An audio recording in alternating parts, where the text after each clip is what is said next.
विद्या की देवी सरस्वती, माता पिता गुरु, नवग्रह की चरण वंदना एवं आप सभी सुधी दर्शक को मेरा हार्दिक अभिवादन तथा नमन।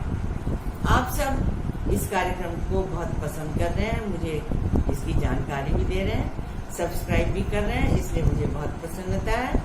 आगे भी आप देखते रहें, सब्सक्राइब करते रहें, शेयर करते रहें, तो आपको वैज्ञानिक दृष्टिकोण भी मिलेगा और सही बात आप जानकारी भी कर पाएंगे।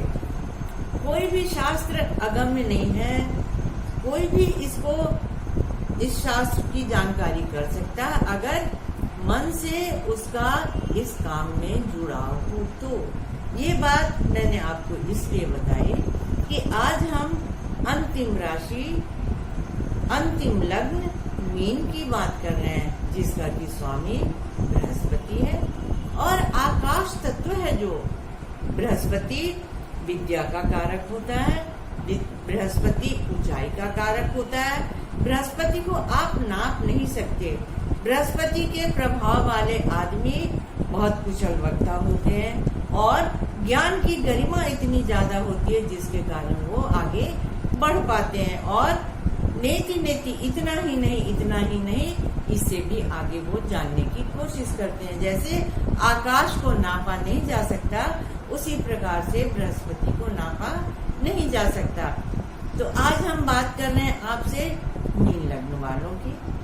तो मैंने अभी तक जो बातें आपको बताई, लग्नेश और कर्मेश से संबंधित बातें बताई, तो इसमें मीन लग्न वालों के लिए अच्छी बात ये होती है कि उनका जो कर्मेश है वो भी बृहस्पति ही होते हैं। बृहस्पति दो घरों के मालिक होते हैं, आपको मैंने पहले कई बार बताया।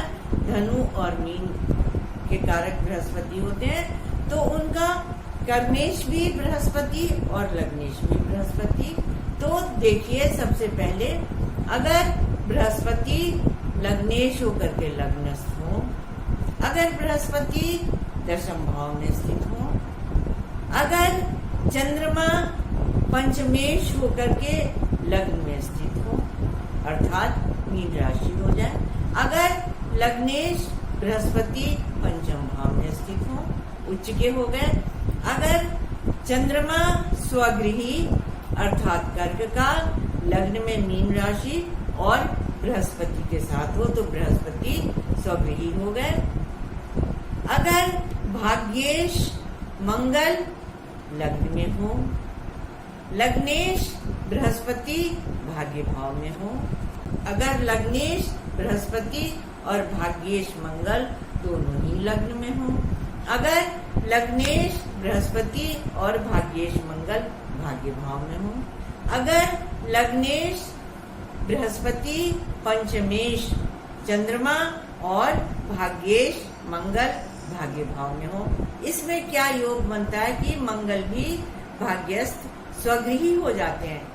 अगर भाग्येश मंगल दशम भाव में हो, अगर चंद्रमा पंचमेश होकर के भाग्येश मंगल और लग्नेश बृहस्पति के साथ में अगर दशम भाव में हो, अगर लग्नेश बृहस्पति और पंचमेश चंद्रमा राहु भाव में हो, अगर भाग्येश मंगल लग्नेश बृहस्पति और पंचमेश चंद्रमा ये लाभ भाव में हो।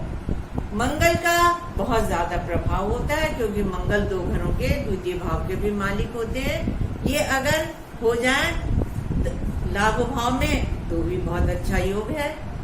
अगर सुखेश बुध लग्न में हो, अगर लग्नेश बृहस्पति सुख भाव में हो, अगर सुखेश बुध दशम भाव में हो, अगर सुखेश बुध और लग्नेश बृहस्पति ये दोनों ही दशम भाव में हो, अगर शनि लाभेश होकर के लाभ भाव में हो, लग्नेश बृहस्पति और लाभेश शनि दोनों का योग अगर लाभ भाव में हो, अगर लाभेश शनि द्वितीय भाव में हो, तो ये सभी ग्रह मिलकर के बहुत अच्छा राजयोग बनाते हैं आदमी अपनी कर्मठता से, कुशलता से और ज्ञान की गरिमा से बहुत ऊंचाई पे जा पाते हैं और बहुत अच्छे अच्छे योग इनको होते हैं। और जो कुशल योग ज्योतिषी होते हैं उसमें भी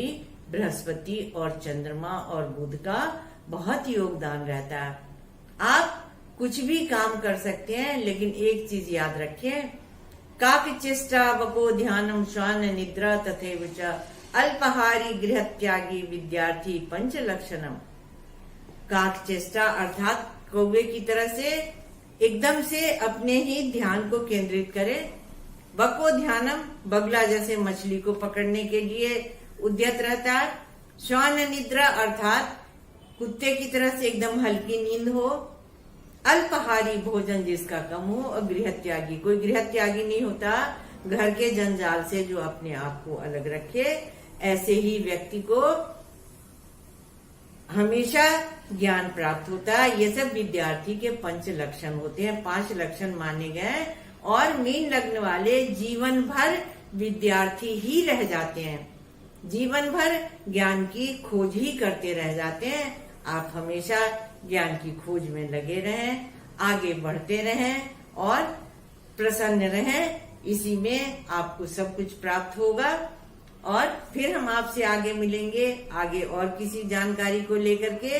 तब तक आप प्रसन्न रहें, खुश रहें और कार्यक्रम को देख करके सब्सक्राइब करते रहें। तब तक के लिए नमस्कार, स्टे ट्यून्ड।